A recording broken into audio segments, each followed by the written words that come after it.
Greetings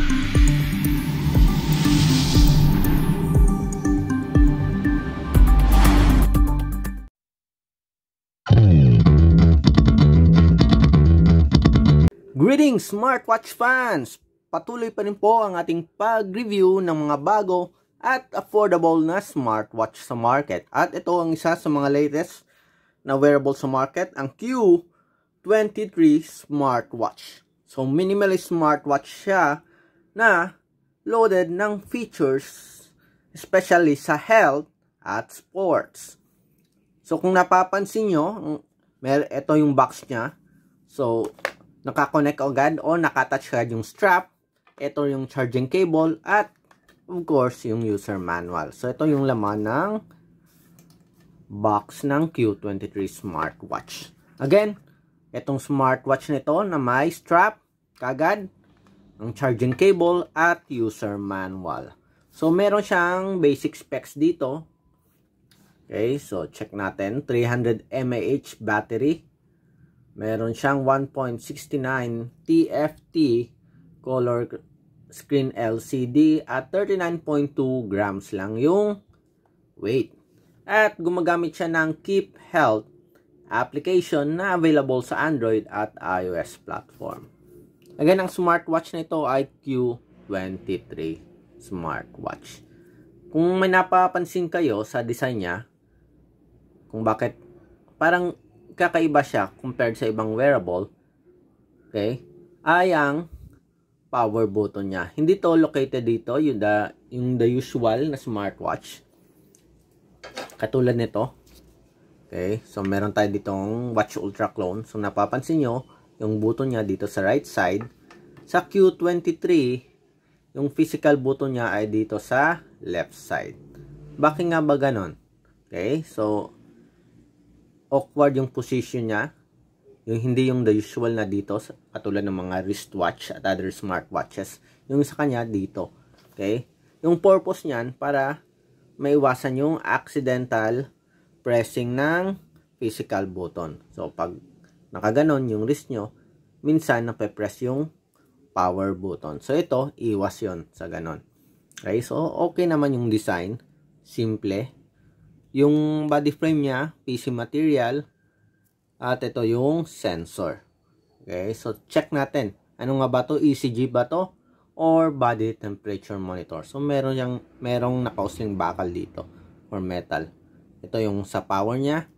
Quick release pin yung strap. Pero because of the design ng strap na to, medyo mahihirapan ka maghanap ng third party strap. Hindi siya the usual na third party strap. Okay, so check natin. So ito yung smartwatch. Again, tingnan ulit natin yung design. So plastic, body frame, medium size yung laki, unisex yung style. So medyo malaki yung, check natin ha, malaki yung border niya sa baba. Hanap tayo ng watch face dito na medyo maliwanag. Wala, pare-pareho. Okay, kung napapansin nyo, puro black yung watch face. Para i-hide nito yung malaking border dito sa baba. So, black border dito sa baba, medyo malaki. Dito sa kabila, left and right, medyo manipis naman. Okay naman yung size. Sa taas, ganun din. Except lang dito sa pinakababa. Okay, so check natin yung iba't ibang features. Sa taas, meron tayong notifications. Sa baba, so meron tayong quick settings. So may brightness, battery. Ito may QR code, Keep Health app. So ito yung version ng smartwatch natin. May flashlight, kung napapansin nyo sa flashlight, ayun. So medyo makapal dito sa baba, while dito sa left and right, medyo malipis at sa taas. Okay, so check natin. Sa kabila, pareho lang yung dito rin. Okay, mga main features ng smartwatch. So, meron tayong automatic activity tracking. Merong heart rate monitor, weather report. Okay din yung weather, oh. Madetalye siya. Meron tayong music control with volume adjustment. May sleep monitoring. Okay. So, sa mga additional features nito, press nyo lang yung power button. So pag press, lalabas dito yung iba't ibang menus at features. So meron tayong activity monitoring, may workout, may heart rate, BP o blood pressure monitor, may blood oxygen monitor, at yun, yung sinasabi ko kanina, yung sensor dito sa likod, meron itong body temperature monitoring. So check natin ha, tingnan natin. Okay, automatic ba to? May range, ayun. So 37 to 37. Okay, normal body temperature natin. Okay, so check natin yung additional features. Yun, merong sleep monitoring, weather. Okay, may alarm, breathing guide, meron din, music control, may calculator, yung very useful na feature, stopwatch at timer. May Bluetooth call ba to? Parang walang Bluetooth call. Parang yung malabas dito parang message notifications lamang. Sa settings, check natin general, about, reboot, power off at reset.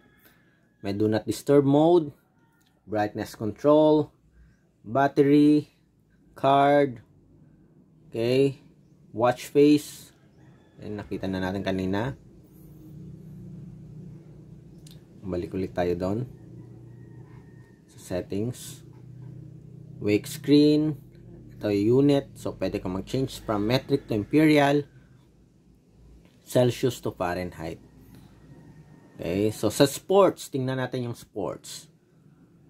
Okay, so meron tong walking, running, cycling, indoor run, exercise, soccer, may basketball din, may badminton, so marami siyang sports, may jump rope,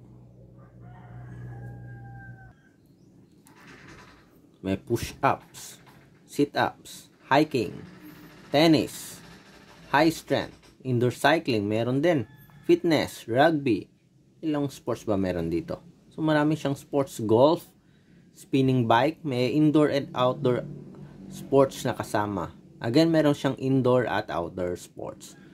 Weightlifting, roller skating, meron din, dance, yoga, indoor walk, at hiking.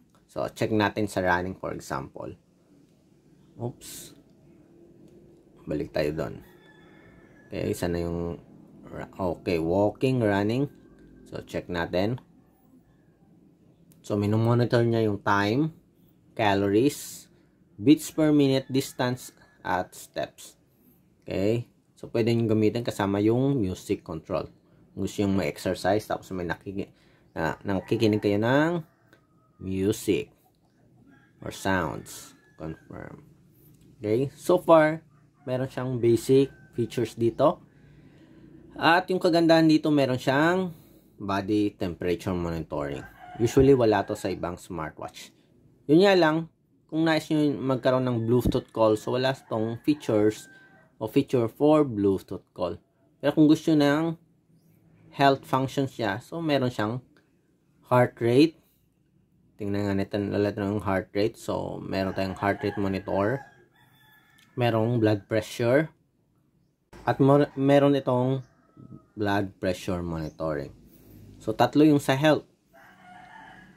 Okay? Meron din palang sleep monitoring. Okay? Weather at alarm. So, meron siya talagang mga basic features sa health. Tapos may extra pa na body temperature monitoring. So, meron na kayong thermometer, built-in thermometer sa smartwatch nyo. So, may feeling nyo nilalagnat kayo, hindi magandang pakiramdam nyo, pwede nyo kagad ma-check dito sa smartwatch. Okay? So, again, tingnan natin ulit yung pagka-design ng smartwatch na Q23 smartwatch. So, simple, minimalist design. Tapos, iwas din yung accidental pressing ng power button kasi dito, nasa left side siya instead of sa right side. May sports function, okay din yung list ng sports function, marami-rami din. May health monitoring, pero wala siyang Bluetooth call. So, may mga tanong kayo dito sa smartwatch nito. Ang Q23 smartwatch na may Keep Health Support app available sa Android at iOS, mag-comment lamang sa baba. Patuloy pa rin ang pag-subscribe, like, at share ng mga videos para sa mga latest at murang smartwatch sa merkado. Bye!